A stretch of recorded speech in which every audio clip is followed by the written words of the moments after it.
Assalamualaikum warahmatullahi wabarakatuh. Selamat datang kembali di mata kuliah rangkaian elektrik 2.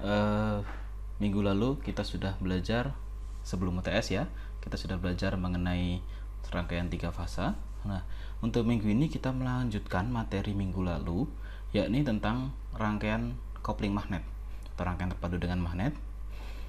Outline minggu ini kita ada beberapa. Yang pertama, kita tentang transformator itu sendiri, terus kopling induktansi, kemudian energi sirkuit, transformasi linear, trafo linear, terus trafo ideal, terus auto trafo dan aplikasinya.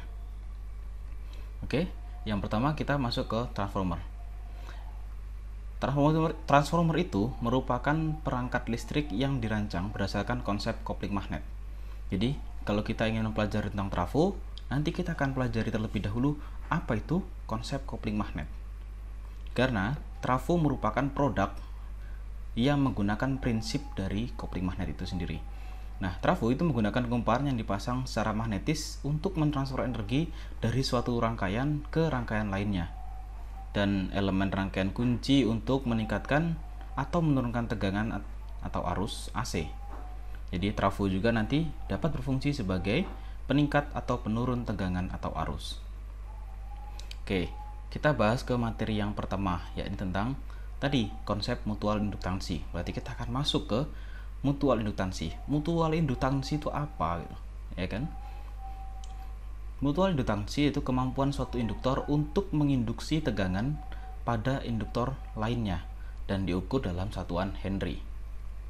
Nah, jadi ketika dua induktor, ini induktor 1, ini induktor 2, berada dalam jarak yang sangat dekat satu sama lain, maka flux magnet yang disebabkan oleh arus dalam kumparan yang pertama akan mempengaruhi ke kumparan yang kedua, sehingga dia akan menginduksi tegangan pada yang kedua. Nah, fenomena ini yang dikenal dengan mutual induktansi.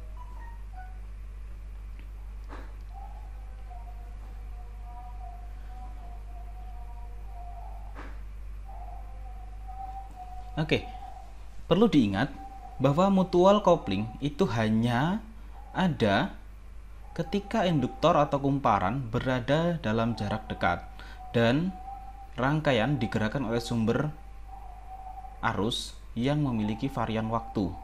Sumber arus atau sumber tegangan yang arusnya memiliki varian waktu. Ingat, ketika arus tersebut bersifat datar atau DC, maka apa sifat yang terjadi pada induktor? Induktor akan dianggap sebagai arus short circuit atau short circuit, jadi terputus, tersambung, sehingga induktor tidak berfungsi dengan baik ketika di DC. Oke, jika kita menggunakan hukum Faraday, maka untuk mengetahui tegangan induksi di dalam koil itu sama dengan V sama dengan jumlah lilitannya N d flux terhadap waktu dt. Kan gitu kan ya. Nah, karena flux itu nanti tergantung dengan perubahan arus, maka persamaan ini akan berubah menjadi N d flux per dI dan dikali dengan dI per dt, yang kemudian N d flux per dI ini biasa disederhanakan menjadi L atau induktansinya. Jadi untuk menghitung tegangan di dalam kumparan induktor, kita ingat dulu sudah dipelajari adalah V sama dengan L dI per dt. Kan gitu kan ya? Iya. Nah, L sendiri itu isinya adalah N d flux per dt. Oke, kita lanjutkan lagi. Kita hapus dulu.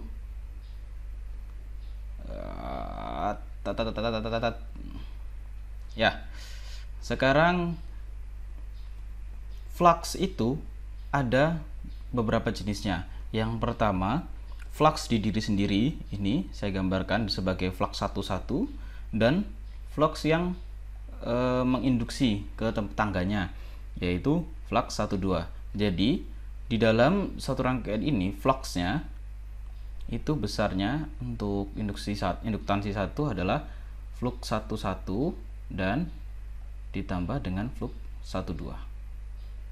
Flux 12. Kan gitu. Nah, dari sini kemudian kita dapat menghitung berapa tegangan yang ada di V2-nya tadi. Nah, V2 itu kan dapatnya hanya flux 12. Sehingga V2 itu didapatkan ingat hukum Faraday tadi, N d flux per dt. Dan fluxnya itu adalah flux 12 karena dia hanya dapat induksinya. Nah, sehingga dari persamaan ini kita teruskan lagi.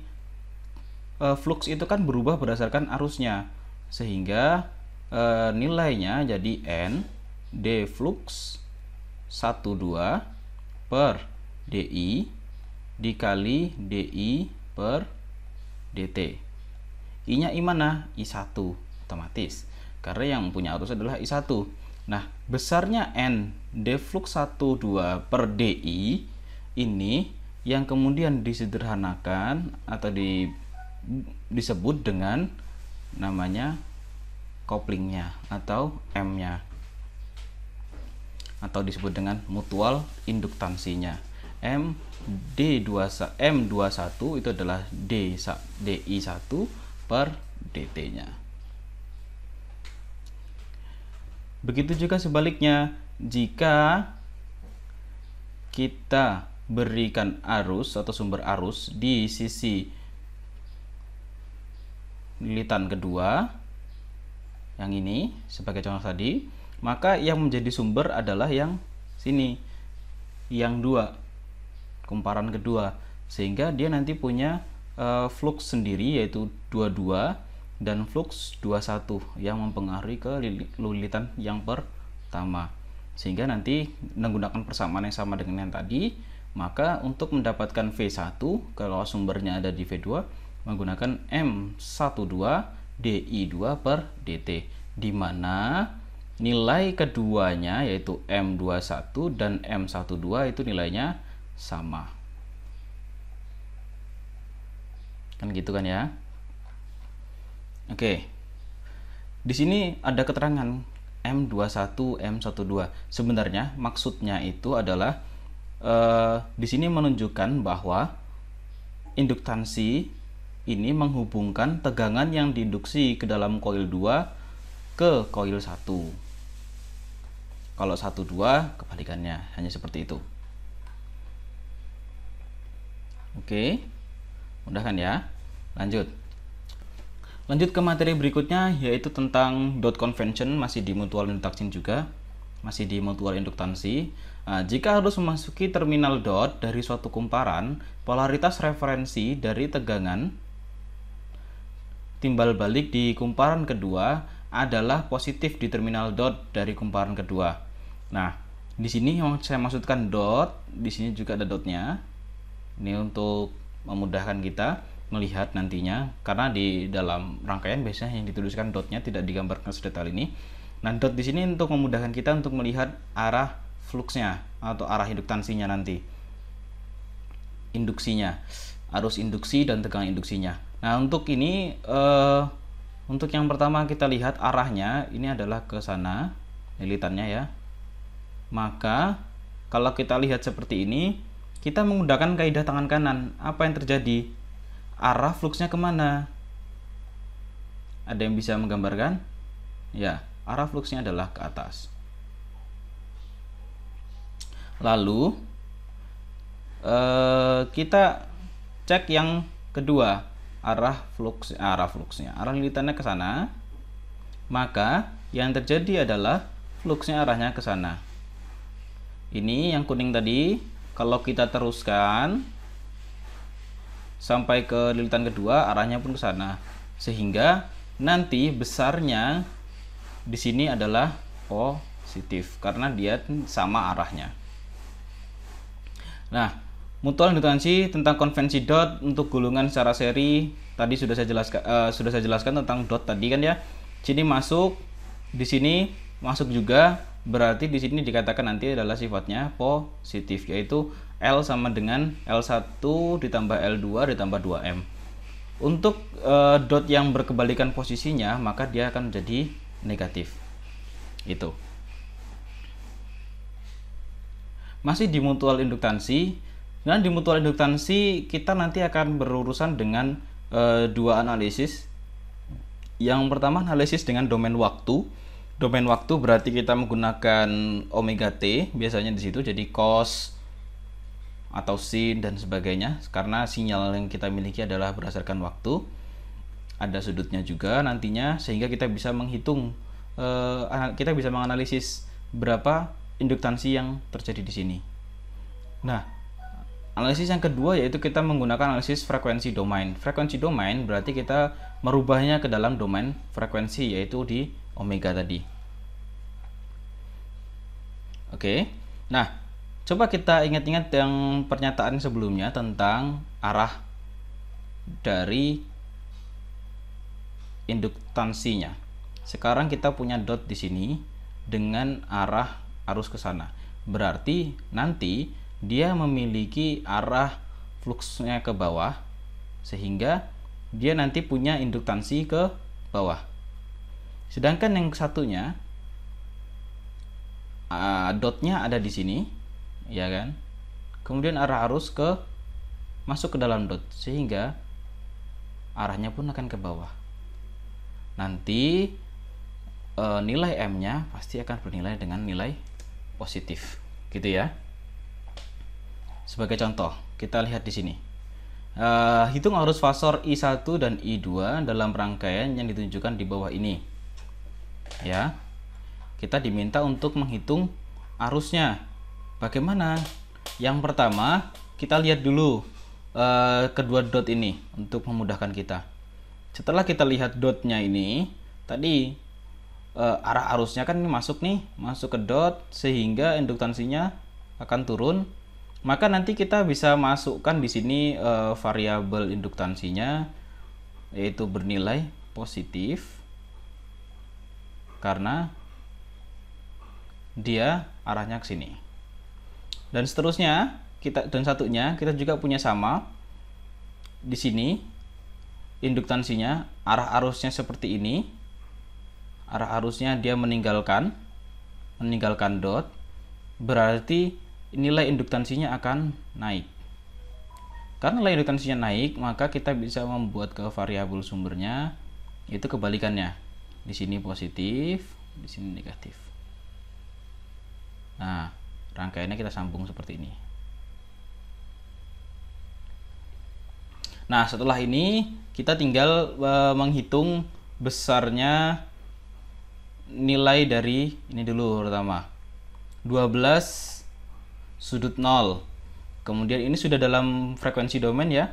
J4, ini J5, J3, J6 dan 12 ohm. Nah, berarti kita bisa langsung selesaikannya dalam frekuensi domain untuk mengetahui masing-masingnya. Pertama, kita lihat loop di I1. I1 kalau kita loopkan berarti ketemu min 12. Ya kan? Min 12, kemudian apa lagi itu? Bisa nggak ya ditulis di sini? Coba. Min 12 mana tadi? Oh, ini.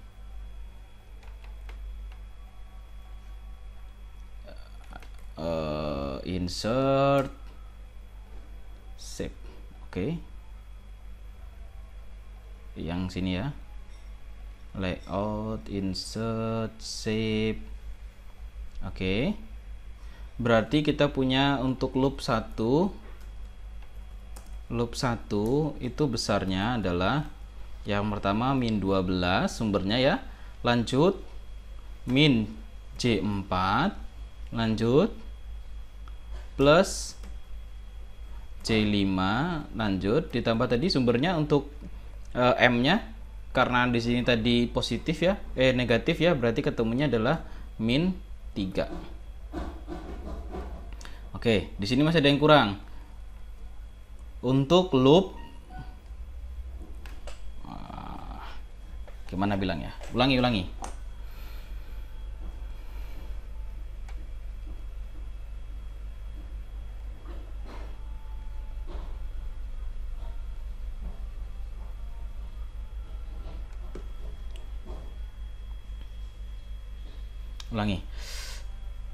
Sebagai contoh, kita diminta untuk menghitung arus fasor dari I1 dan I2 dalam rangkaian yang ditunjukkan di bawah ini.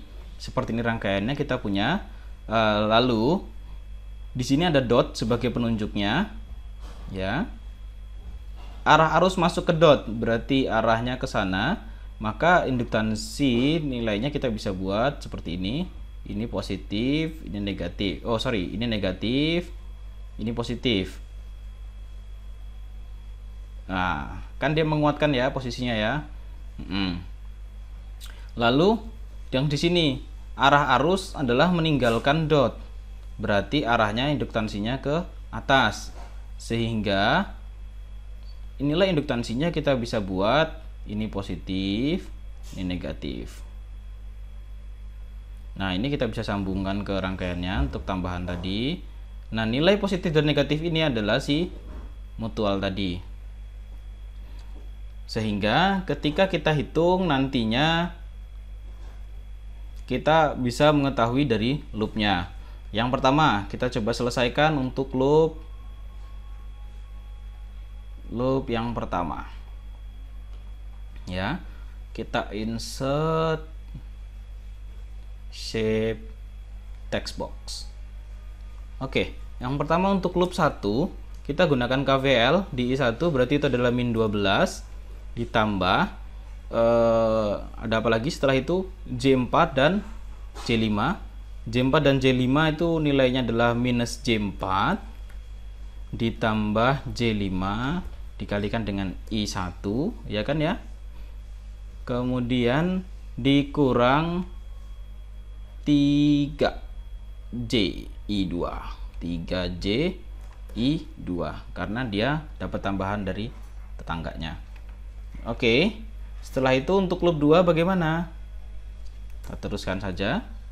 Loop 2 berarti tinggal diteruskan. Yang pertama ketemu apa? Dari sini. Seret. Minus J3. Berarti minus J3 kita masukkan dulu. Hapus. Loop 2 min J3 I1 karena dari tetangganya ya, selalu dari tetangganya. Kemudian ditambah dalam kurung saja J6 ditambah 12 dikali dengan I2. Ini sama dengan 0 karena nggak ada sumber di situ. Yang satu juga ya, lupa tadi. Sama dengan 0. Nah, kemudian tinggal dieliminasi untuk mencari besar I-nya. Sehingga nanti didapatkan besarnya arus untuk I1 adalah sekian dan I2 adalah sekian. Seperti itu.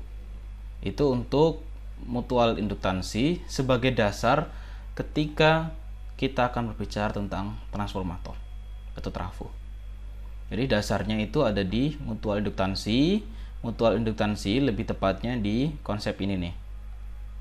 Ketika dua lilitan berada saling berdekatan, maka terdapat induksi tegangan yang ada di sini nantinya. Jadi persamaan ini jangan sampai dilupakan. Itu tadi penjelasan kita tentang mutual induktansi. Sekian dari saya. Assalamualaikum warahmatullahi wabarakatuh.